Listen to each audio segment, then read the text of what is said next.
Baik, Assalamualaikum warahmatullahi wabarakatuh. Saya Salsabila Tika Putri, NIM 2161002, akan membahas mengenai pendekatan eksistensial humanistik. Untuk pengantarnya, pendekatan eksistensial humanistik di lain pihak menekankan renungan filosofis tentang apa artinya menjadi manusia yang utuh. Banyak ahli psikologi yang berorientasi eksistensial yang mengajukan argumen menentang pembatasan studi tingkah laku manusia pada metode-metode yang digunakan oleh ilmu pengetahuan alam. Tujuan dasar banyak pendekatan psikoterapi adalah membantu individu agar mampu bertindak, menerima kebebasan dan tanggung jawab untuk tindakan-tindakannya. Terapi eksistensial terutama berpijak pada premis bahwa manusia tidak bisa melarikan diri dari kebebasan dan bahwa kebebasan dan tanggung jawab itu saling berkaitan. Dalam penerapan terapeutiknya, pendekatan eksistensial humanistik memusatkan perhatian pada asumsi-asumsi filosofis yang melandasi terapi. Lalu selanjutnya ada mengenai pendekatan eksistensial humanistik. Psikologi eksistensial humanistik berfokus pada kondisi manusia. Pendekatan ini terutama adalah suatu sikap yang menekankan pada pemahaman manusia alih-alih suatu sistem taktik yang digunakan untuk mempengaruhi klien. Oleh karena itu, pendekatan eksistensial humanistik bukan suatu aliran terapi, bukan pula suatu teori tunggal yang sistematik. Pendekatan eksistensial juga bukan suatu pendekatan terapi tunggal, melainkan suatu pendekatan yang mencakup terapi-terapi yang semuanya berlandaskan konsep-konsep dan asumsi-asumsi tentang manusia. Lalu di sini ada konsep-konsep utama. Yang pertama ada kesadaran diri. Manusia memiliki kesanggupan untuk menyadari dirinya sendiri. Suatu kesanggupan yang unik dan nyata yang memungkinkan manusia mampu berpikir dan memutuskan. Semakin kuat kesadaran diri itu pada seseorang, maka akan semakin besar pula kebebasan yang ada pada orang itu. Kebebasan memilih dan bertindak itu disertai tanggung jawab. Para eksistensialis menekankan bahwa manusia bertanggung jawab atas keberadaan dan nasibnya. Manusia bukanlah bidak dari kekuatan deterministik dari pengondisian. Yang kedua ada kebebasan, tanggung jawab, dan kecemasan. Kesadaran atas kebebasan dan tanggung jawab atribut dasar pada manusia. Kecemasan eksistensial juga bisa diakibatkan oleh kesadaran atas keterbatasannya dan atas kemungkinan yang terhindar untuk mati atau non-being. Kesadaran atas kematian memiliki arti penting bagi kehidupan individu sekarang, sebab kesadaran tersebut menghadapkan individu kepada kenyataan bahwa dia memiliki potensi yang terbatas untuk mengaktualkan potensi-potensinya. Dosa eksistensial yang juga merupakan bagian dari kondisi manusia adalah akibat dari kegagalan individu untuk benar-benar menjadi sesuatu sesuai dengan kemampuannya. Lalu konsep yang terakhir, penciptaan makna. Manusia itu unik, dalam arti bahwa dia berusaha untuk menemukan tujuan hidup dan menciptakan nilai-nilai yang akan memberikan makna bagi kehidupan. Menjadi manusia juga berarti menghadapi kesendirian. Manusia lahir ke dunia sendirian dan mati sendirian pula. Sungguh pun pada hakikatnya sendirian, manusia memiliki kebutuhan untuk berhubungan dengan sesamanya dalam suatu cara yang bermakna sebab manusia adalah makhluk rasional. Lalu selanjutnya ada proses-proses terapeutik. Yang pertama ada tujuan-tujuan dari terapeutik. Terapi eksistensial bertujuan agar klien mengalami keberadaannya secara otentik dengan menjadi sadar atas keberadaan dan potensi-potensi serta sadar bahwa ia dapat membuka diri dan bertindak berdasarkan kemampuannya. Bugental 1965 menyebutkan keontektikan sebagai urusan utama psikoterapi dan nilai eksistensial pokok. Dan di sini juga terdapat 3 karakteristik dari keberadaan otentik. Yang pertama, menyadari sepenuhnya keadaan sekarang. Yang kedua, memilih bagaimana hidup pada saat sekarang. Dan yang terakhir, memikul tanggung jawab untuk memilih. Lalu pada dasarnya, tujuan dari terapi eksistensial adalah meluaskan kesadaran klien dan karenanya meningkatkan kesanggupan pilihannya. yakni menjadi bebas dan bertanggung jawab atas arah hidupnya. Lalu di sini yang kedua ada fungsi dan peran terapis. Tugas utama terapis adalah berusaha memahami klien sebagai ada dalam dunia. Teknik yang digunakan mengikuti alih-alih mendahului pemahaman karena menekankan pada pengalaman klien sekarang. Para terapis eksistensial menunjukkan keluasan dalam menggunakan metode-metode dan prosedur yang digunakan oleh mereka bisa bervariasi tidak hanya dari klien yang satu kepada klien yang lainnya, tetapi juga dari satu ke lain fase terapi yang dijalani oleh klien yang sama. Dan menurut Bahler dan Allen, para ahli psikologi humanistik memiliki orientasi bersama yang mencakup hal-hal berikut. Yang pertama, pentingnya pendekatan dari pribadi ke pribadi. Kedua, menyadari peran dan tanggung jawab terapis. Yang ketiga, mengakui sifat timbal balik dari hubungan terapeutik. Yang keempat, berorientasi pada pertumbuhan. Yang kelima, menekankan keharusan terapis terlibat dengan klien sebagai suatu pribadi yang menyeluruh. Yang keenam, mengakui bahwa putusan dan pilihan-pilihan akhir terletak di tangan klien. Yang ketujuh, memandang terapi sebagai model.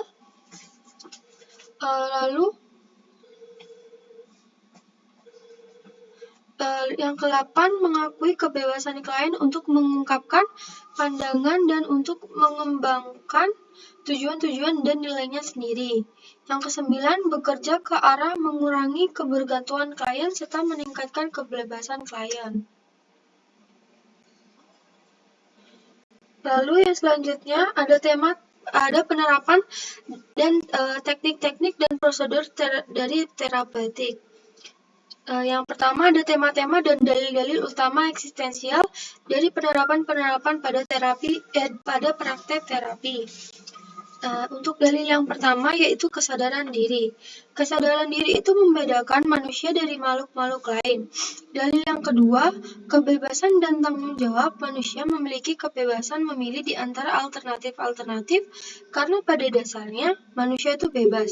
Maka dia harus bertanggung jawab atas pengarahan hidup dan penentuan nasibnya sendiri. Lalu dalil yang ketiga, keterpusatan dan kebutuhan akan orang lain. Setiap individu memiliki kebutuhan untuk memelihara keunikan dan keterpusatannya. Kita masing-masing memiliki kebutuhan yang kuat untuk menemukan suatu diri. Lalu dalil yang keempat, pencarian makna. Karakteristik manusia yang khas yaitu perjuangannya merasakan arti dan maksud hidup. Karena pada dasarnya selalu dalam pencarian makna dan identitas pribadi. Dalil yang kelima, kecemasan sebagai syarat hidup. Kecemasan merupakan suatu karakteristik dasar manusia akibat dari kesadaran atas tanggung jawab untuk memilih. Dalil yang keenam, kesadaran atas kematian adalah kondisi manusia yang mendasar yang memberikan makna kepada hidup. Lalu dalil yang ketujuh, perjuangan untuk aktualisasi diri. Manusia berjuang untuk aktualisasi diri, yakni kecenderungan untuk menjadi apa yang mereka mampu. Nah, lalu selanjutnya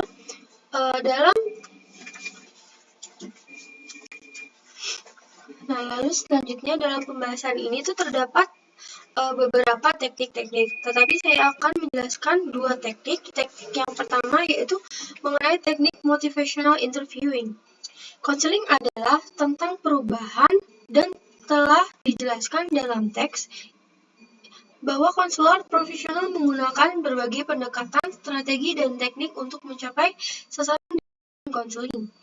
Miller and Rolnick 2002 menyistematisasikan proses ini dengan mengembangkan motivational interviewing atau MI yang membantu klien mengembangkan motivasi intrinsik untuk berubah dan mencapai tujuan konseling. MI dipikirkan pada 1983 ketika William Miller mengembangkan sebuah intervensi jangka pendek bagi pengguna alkohol kronis.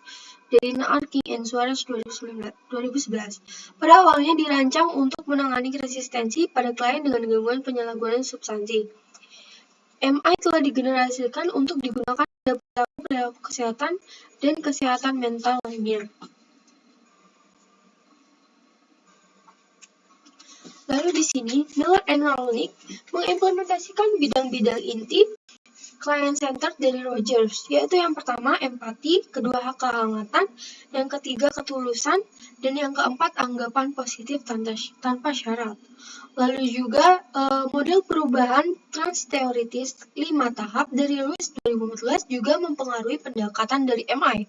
Yang pertama yaitu pre-contemplation, yaitu kalian tidak melihat kebutuhan untuk berubah. Yang kedua, contemplation, yaitu kalian ambivalent tetapi mau menimbang positif dan negatif.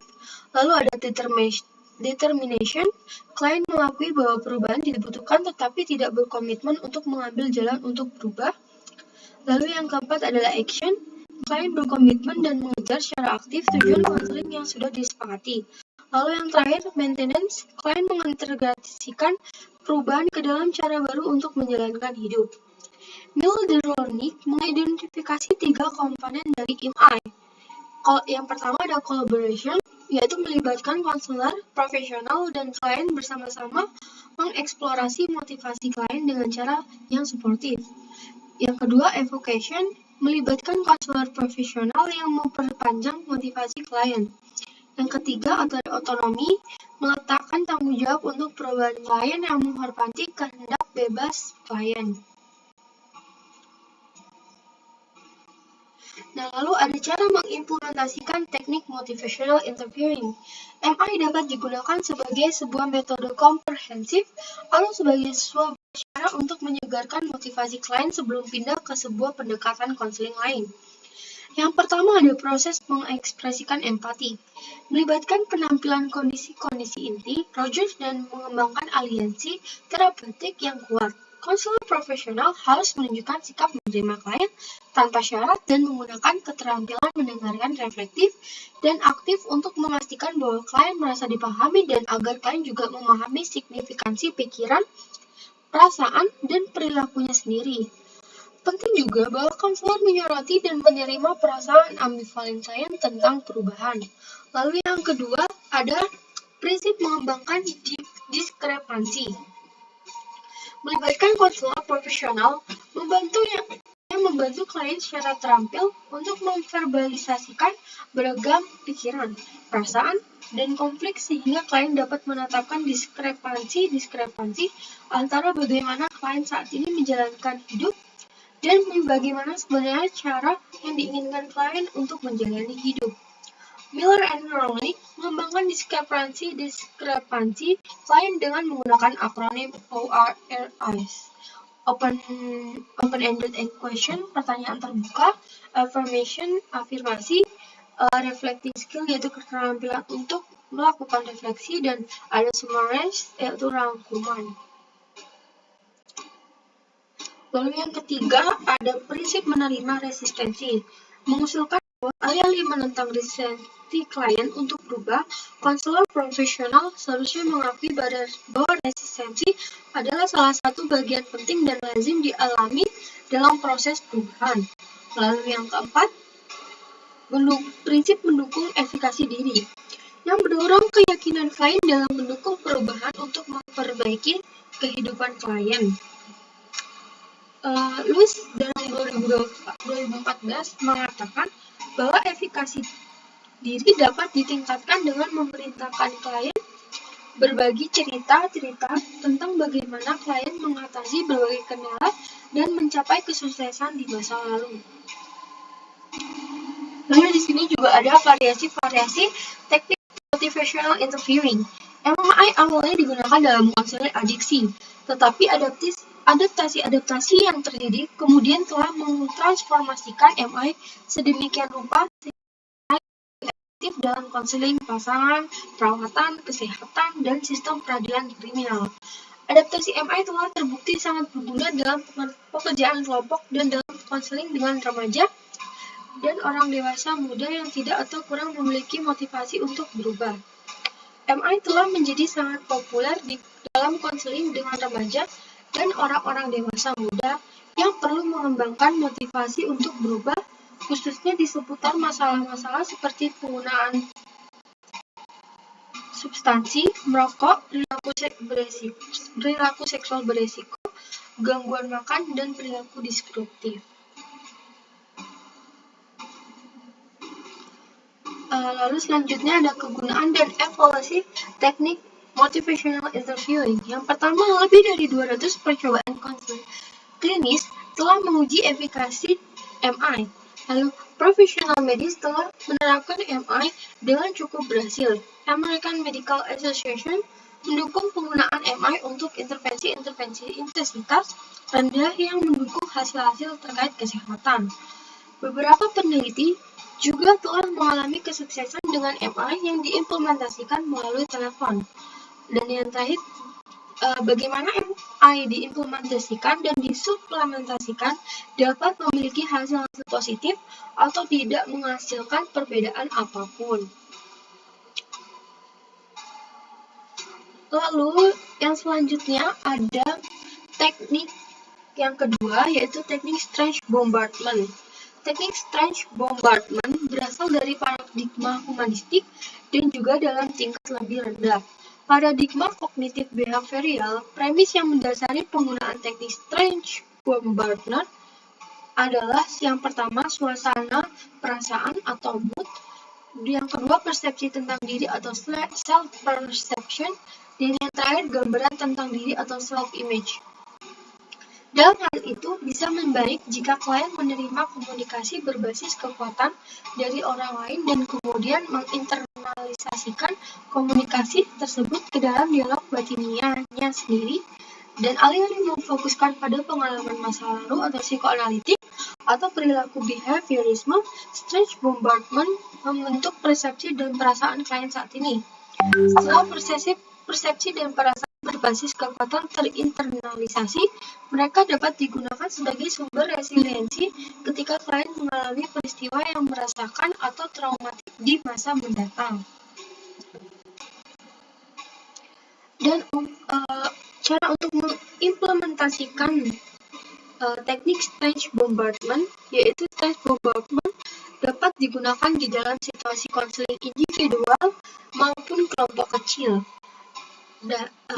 Stanley 1988 menyebutkan strange bombardment ketika digunakan dalam konseling individual sebagai sebuah teknik afirmasi diri. Afirmasi diri dapat digunakan secara kombinasi dengan teknik pengecualian atau exception teknik.